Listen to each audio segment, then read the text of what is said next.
안녕하십니까. 세상 읽어주는 남자 이상훈입니다. 오늘은 반도체 칩업계의 최고 하두인 그 12단 HBM3E 컬 통과에 대해서 한 말씀 드리겠습니다. 지금 그 HBM의 구도는 엔비디아와 하이닉스 간 연합, 그리고 맞은편에는 삼성과 AMD 간 연합으로 크게 구도가 짜여져 있습니다. 사실 이런 그림은 이전에는 상상도 할 수 없는 구도였습니다. 이 컨벤셔널 메모리에서 D램은 표준 칩이었습니다. 이 소품종 대량 생산이 중요했죠. 하지만 그 AI 시대가 급부상하면서 모든 게 달라졌습니다.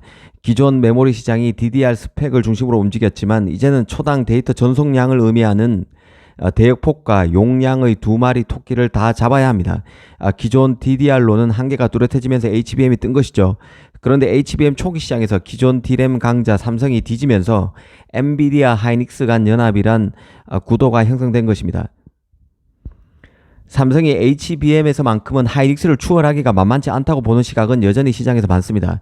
하지만 삼성의 추격전이 본격적으로 하반기부터 가능할 것으로 보는 진영에서는 12단 HBM3E에서 삼성의 분전을 점치고 있습니다.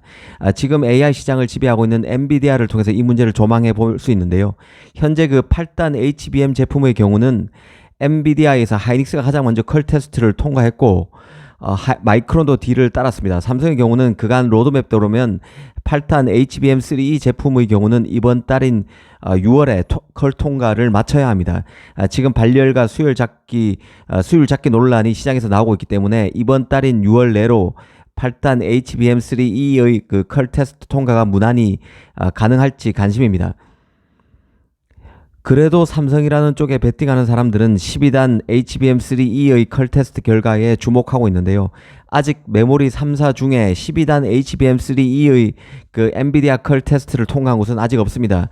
엔비디아의 HBM 공급을 사실상 독점하다시피 하고 있는 하이닉스를 비롯해서 마이크론, 삼성이 모두 지금 12단 제품의 경우는 컬 테스트를 받고 있는 단계입니다. 이 빠르면 8월이나 9월쯤에는 인증이 예상되고 있는 상황인데요. 삼성은 그간 그 8단보다는 12단, 16단 등 단수가 올라갈수록 삼성의 그 HBM 제작 공법인 비전도성 접착 필름 방식이 그 하이닉스의 몰디드 언더필 방식보다 낫다고 주장해 왔었습니다.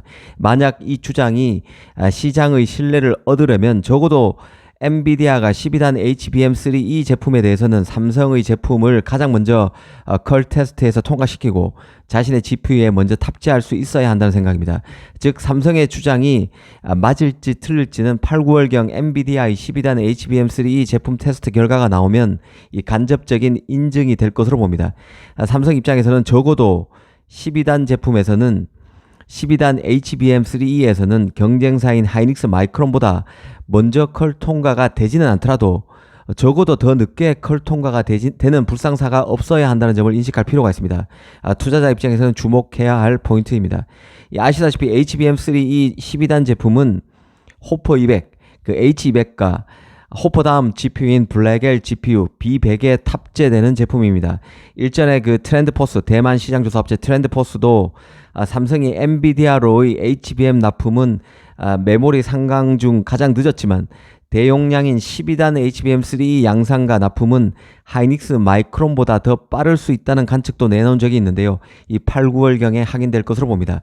삼성으로서는 HBM 고객으로 그 엔비디아를 잡게 되면 기존의 AMD에서 포트폴리오가 한층 강화되는 것으로 볼 수 있습니다. 현재 삼성은 엔비디아로는 12단은 물론 8단 HBM도 납품이 안 되는 상황이지만 AMD는 상황이 다른데요.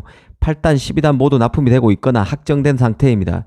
AMD의 그 MI300A GPU 같은 경우는 128GB 8단 HBM3가 납품되고 있고 MI300X에도 192GB 12단 HBM3가 장착되고 있습니다. 모두 삼성 제품이 다 들어가고 있다는 뜻이죠. AI 시장 초반에 하이닉스가 엔비디아 GPU에 HBM을 납품하는 데 치중하면서 결과론적으로 삼성과 AMD 간 HBM 파트너십이 강화됐다는 점에 주목할 필요가 있습니다. 현재 AMD에는 삼성과 하이닉스의 HBM이 다 들어가고 있지만 삼성 비중이 압도적으로 더 크다는 뜻입니다. AMD는 얼마 전에 끝난 그 대만 컴퓨텍스 행사에서 올 4분기에는 MI325X GPU를 내놓는다고 밝혔는데요. 이 GPU에는 삼성 HBM3E 12단이 탑재됩니다. 만약 삼성이 그간 로드맵대로 늦어도 3분기인 9월까지 엔비디아향 12단 HBM3E 컬 통과를 마무리하게 되면 올 4분기부터는 엔비디아와 AMD의 동시에 12단 HBM3E가 들어가게 되는 셈이 됩니다. 엔비디아의 H200, 블랙엘백, 그리고 AMD의 MI325X의 삼성 12단 HBM3E가 4분기부터 납품될 수 있을지 지켜볼 필요가 있습니다. 이 마지막으로 엔비디아의 12단 HBM 컬 통과와 관련해서 주목할 포인트 중 하나가 바로 수율인데요. 이 메모리에서 수율은 전통적인 D램에서는 상대적으로 크게 이슈가 되지 않았습니다. 후발주자인 중국의 추격과 관련해서 언급되는 수준이었는데, 수율이 언급되는 수준이었는데 HBM이 뜨면서 완전히 사정이 달라졌습니다. HBM 수율은 까다롭기로 유명한데요. 주로 적층 구조의 복잡성과 관련이 됩니다. 적층 구조는 여러 개의 메모리 층과 층간 연결을 위한 TSV를 포함합니다. 이게 복잡하다 보니까 제작 과정에서 결함이 발생할 가능성이 높아서 단순 메모리 설계에 비해서 수율이 낮습니다. HBM 칩 중에 하나만 결함이 있어도 스택 전체가 폐기되는 구조이기 때문에 수율에 민감할 수밖에 없는데요. 지금 HBM 업체의 수율은 업체마다 다를 것입니다. 대략 최대 65% 정도인 것으로 알려진 상황인데 일반 D램 같은 경우는 80-90%죠. 여기에 크게 못 미치는 것입니다. 하이닉스 같은 경우는 HBM에서 최고라는 자신감을 어필하는 차원에서 HBM 수율도 80%에 이른다고 대외적으로 공언한 상태입니다. GPU 업체 입장에서는 엔비디아나 AMD 입장에서는 시장 수요가 폭발하고 있는 만큼 메모리 확보 차원에서 HBM 수율이 중요할 수밖에 없습니다. 오는 8, 9월 12단 엔비디아 컬 테스트 결과가 나오게 되면 HBM 수율도 덩달아서 본격적인 도마에 오를 수 있다는 생각입니다. HBM 컬 통과 이면도 주목할 필요가 있는데요. 그 AI 서버뿐만 아니라 AI 서비스를 소비자에게 배포하기 위한 일반 서버 수요도 크게 증가하면서 HBM 수요는 늘어날 수밖에 없습니다. 특히 연말부터 양산되는 블랙엘이나 MI325 GPU 같은 경우는 HBM 탑재 양도 이전 GPU보다 많은 것이죠. 이럴 경우 메모리 업체들은 HBM용 웨이퍼 할당을 크게 늘릴 수밖에 없습니다. 이렇게 되면 연쇄적으로 기존 D램 가격은 올라갈 수밖에 없는데요. HBM 생산과 D램 생산 공정이 다르기 때문에 HBM 생산이 늘면 D램 생산이 줄어들 가능성이 큽니다. 하지만 산업 전반의 메모리 수요는 많아질 수밖에 없기 때문에 D램은 HBM 생산 캐파 증설에 따른 공급 부족으로 가격이 뛰게 되고, 이렇게 되면 전통적인 DDR을 생산하는 삼성이 그 수혜를 집중적으로 보게 될 가능성이 큽니다. HBM과 D램 사이 균형점이 중요하다고 삼성이 항상 자주 강조해 왔었는데요. 그런 부분도 하반기가 되면 주목받는 이슈가 될 여지가 큽니다. 이 삼성으로서는 HBM 컬 통과를 포함해서 DDR 등 컨벤셔널 D램 수요 회복 등이 가시화될 경우 하반기 치고 달릴 여지가 있다는 뜻입니다. 특히 마칩에서 보듯 그 전력 소모를 최소화할 수 있는 D램인 LPDDR 같은 제품도 AI PC나 서버에서 AI 칩에 활용되는 메모리로 쓰임새가 확장될 가능성이 있습니다. 이런 부분도 잘 봐야 합니다.